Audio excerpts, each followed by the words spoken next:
और प्यारे दोस्त, आप सभी का ये बहुत बहुत एकदम दिल से स्वागत है। आप सारे प्यारे दोस्त जानते हैं बच्चे 3 बजे का एक प्रैक्टिस सेट हमारा जीएस के लिए होता है। हमेशा जब कभी जिस परीक्षा की डेट अनाउंस होती है और बच्चे बहुत विश्वास से एक प्रैक्टिस सेशन ढूंढ रहे होते हैं, क्योंकि सबसे अनिश्चित विषय जीएस के लिए बच्चों को एक प्रैक्टिस करनी होती है कि हम कौन सी क्लास करें।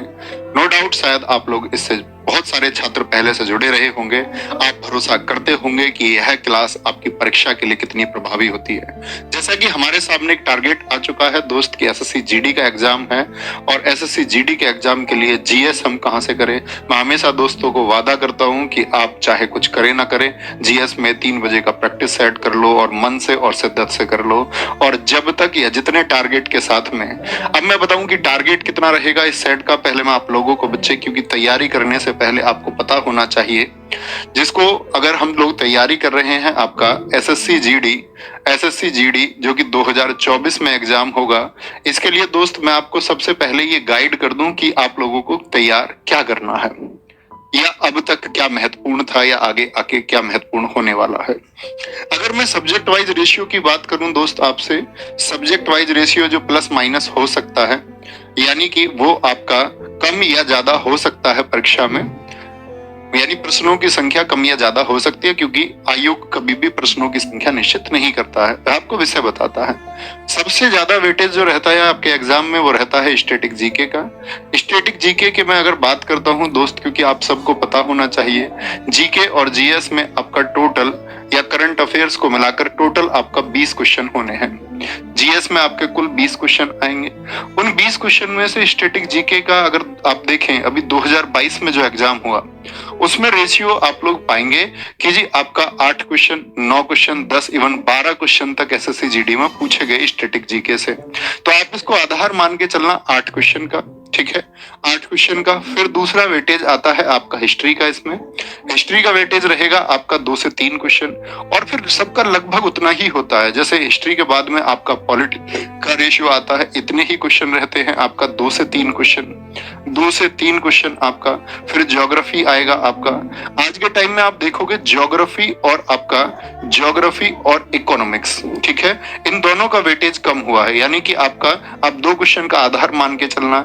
इकोनॉमिक्स का आप दोस्त 1 क्वेश्चन का आधार मान के चलना, इकोनॉमिक्स का 1 क्वेश्चन का आधार मान के चलना आप, यानी 8 2 10 2 12 2 14 और 1 15। साइंस के दोस्त लगभग 2 क्वेश्चन हमको देखने को मिलेंगे एग्जाम में, लगभग 2 क्वेश्चन देखने को मिलेंगे आपको साइंस के, ठीक है। और इसके बाद में आता है करंट अफेयर्स का जो बाकी बचा हुआ है, यानी इसकी संख्या 1 से 2 और 3 तक भी हो सकती है, यानी 2 से 3 क्वेश्चन तक हो सकते हैं, यानी 2 क्वेश्चन ही आप आधार मान के चले तो ये कम और ज्यादा हो सकता है।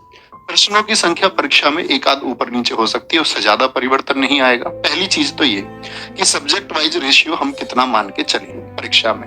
अब ऐसा नहीं है कि स्टैटिक जीके के 8 मैंने लिख दिया तो 8 ही प्रश्न पूछे जाएंगे। हो सकता है इन प्रश्नों की संख्या 10-12 हो जाए, और शायद मेरे हिसाब से 8 से कम नहीं होगी आज के एसएससी के परिवेश को देखते हुए, ठीक है।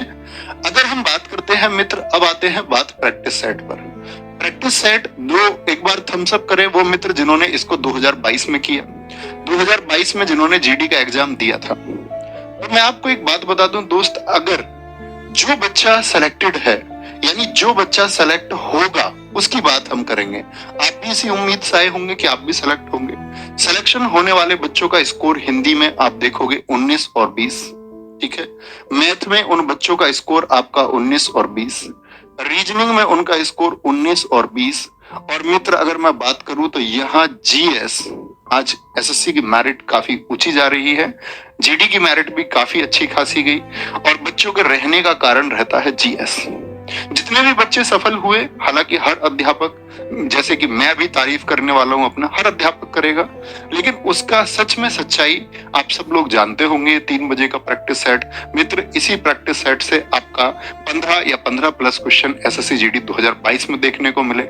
इस बार भी मैं आपसे प्रॉमिस कर सकता हूं कि एटलीस्ट जब हम साथ मेहनत करेंगे तो 15 क्वेश्चन से ज्यादा क्वेश्चन मैं इस प्रैक्टिस सेट से आपको दिलाने का काम करूंगा। यानी उसकी संख्या फिर 16 हो सकती है, 17 हो सकती है, 18 हो सकती है। कोई करंट अफेयर्स का क्वेश्चन वेरी कर जाए उसकी बात अलग है, हालांकि जो निश्चित चीजें हैं वो आप इस प्रैक्टिस सेट से कर जाएंगे। तो मैं अगर प्रॉमिस आप लोगों से करूं कि 15 क्वेश्चन से ज्यादा आप करेंगे, अगर जुड़ा रहें, तो एक प्रॉमिस आपका भी बनता है। आपका प्रॉमिस क्या है, और एक बार मैं देखना चाहूंगा कमेंट सेक्शन में आप सब लोगों का प्रॉमिस कि आप करेंगे भैया नेक्स्ट सेट जब आप कराओगे तो मेरा पिछला तैयार होगा, नेक्स्ट सेट से पहले पिछले का मैं रिवीजन करके आऊंगा। क्या करना है, नेक्स्ट सेट से पहले पिछले का एक रिवीजन आपको करना होगा। यानी कल जब मैं प्रैक्टिस सेट 2 कराऊंगा तो आप प्रैक्टिस सेट 1 को एक बार रिवाइज करके जरूर आएंगे, ये प्रॉमिस मैं आप लोगों से चाहता हूं, ठीक है। और दोस्त इतना बेसिक से चलेंगे, यानी कि ऐसे नहीं है कि हमेशा ये स्टैटिक जो आपका या फिर ये प्रैक्टिस सेट जो है आपका किसी भी सब्जेक्ट के लिए। दरअसल क्या होता है दोस्त, जब हम आपका जीएस की तैयारी करते हैं तो बहुत सारे लोग प्रैक्टिस सेट में क्वेश्चन कहीं से भी ले लेते हैं। मतलब एक क्वेश्चन ज्योग्राफी का कहीं से उठा लिया, कोई आधार नहीं, बस प्रश्न ले लिए, प्रश्नों की संख्या पूरी करी और प्रैक्टिस सेट बच्चों को करा दिया। बच्चों ने प्रश्नों को रटा लेकिन उनका एक क्रम नहीं था। इसी वजह से बच्चे प्रैक्टिस सेट जीएस के पे बहुत भरोसा नहीं करते हैं। इस 3 बजे के प्रैक्टिस सेट आरडब्ल्यू पर बच्चों का भरोसा इसी वजह से है क्योंकि यहाँ चीजें आपको क्रम से मिलेंगी। क्रम से मतलब है जैसे कि हम अगर शुरुआत करेंगे पॉलिटी की, हम शुरुआत करेंगे तो हम प्रस्तावना से ही शुरू करेंगे। पहले हम प्रस्तावना के जितने संभावित प्रश्न है जो बन सकते हैं उसको खत्म कर देंगे, उसके बाद ही मित्र हम कहाँ चलेंगे, आपका अन्य अनुच्छेदों या आगे के भागों जैसे नागरिकता के बाद में हम मौलिक अधिकारों के प्रश्न, फिर मौलिक कर्तव्यों के बाद फिर हम राष्ट्रपति पर जाएंगे। यानी हमारा प्रैक्टिस सेट अगर कोई बच्चा ज्वाइन करे तो उसको थ्योरी की फीलिंग आती है, यानी उसको ऐसा लगता है कि हम हर रोज थ्योरी कर रहे हैं। अगली बात, ये चीजें मैं इसलिए बता रहा हूं आपको क्योंकि जो बच्चे बाद में ज्वाइन करेंगे उनको परेशानी होती है, वो क्वेश्चन पूछते हैं। अच्छा, अब हम बात कर लेते हैं डेली कितने क्वेश्चन होंगे। बिल्कुल जीडी के पैटर्न पर चलेंगे, 20 क्वेश्चन। 20 क्वेश्चन आपका डेली इसमें होंगे। अब अगला क्वेश्चन आएगा बहुत सारे बच्चों का, जी अदर एग्जाम्स के लिए मैं ये प्रैक्टिस सेट ले सकता हूँ? अगर कोई भी वनडे एग्जाम हो मित्र, कोई भी आपका वनडे एग्जाम है, जिस वनडे एग्जाम की आप तैयारी कर रहे हैं, चाहे वो प्री हो या फिर आपका मींस हो, चाहे एमटीएस हो, चाहे आप सीजीएल की तैयारी कर रहे हैं या आप दिल्ली पुलिस की तैयारी कर रहे हैं या यूपी पुलिस या यूपी कांस्टेबल, यूपीएसआई, कहने का मतलब है वनडे एग्जाम सभी आप इस प्रैक्टिस सेट को किसी भरोसे के साथ ज्वाइन कर सकते हैं। मैं कहूंगा यस भैया आप ज्वाइन कर सकते हो। क्लास हमारी मंडे टू फ्राइडे होगी, ठीक है। मंडे टू फ्राइडे रखने का मतलब ये होगा कि सैटरडे संडे में आप लोग रिवीजन करने से चूकेंगे नहीं। नई ऊर्जा के साथ आप हर सोमवार मुझे मिलेंगे। हर सोमवार नई ऊर्जा से मिलने का मतलब होगा पिछले 5 सेट आपके तैयार होने चाहिए। मैं हर बार अप्रोच करता हूं 10 सेट के बाद में एक रिवीजन आपका टेस्ट लेने का।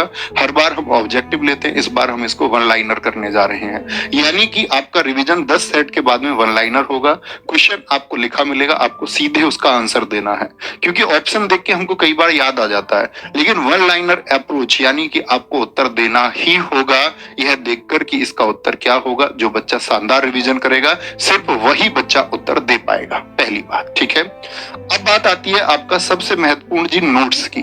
भैया मैं इसके नोट्स कैसे बनाऊं, मैं इसके नोट्स कैसे बनाऊं इस प्रैक्टिस सेट को, क्योंकि अगर आप क्लास से जुड़े हुए हैं और नोट्स कैसे बनाए ये ना पता हो मित्र, नोट्स आप हमेशा जब मैं क्वेश्चन लिखूं तो उसका एक शॉर्ट नोट बना लेना है। जैसे मान के चलो मैं आपको प्रश्न दे दूं कथकली नृत्य से, तो आप हेडिंग लिखिए कथकली। जो जानकारी मैं आपको दे रहा हूं उसमें आप लोग शॉर्ट नोट्स बनाएं। बहुत सजाने की आवश्यकता नहीं है, आपकी राइटिंग आपकी समझ में आनी चाहिए, ये काफी है। ऐसा नहीं है कि आप उसको सजा के लिखें, है ना।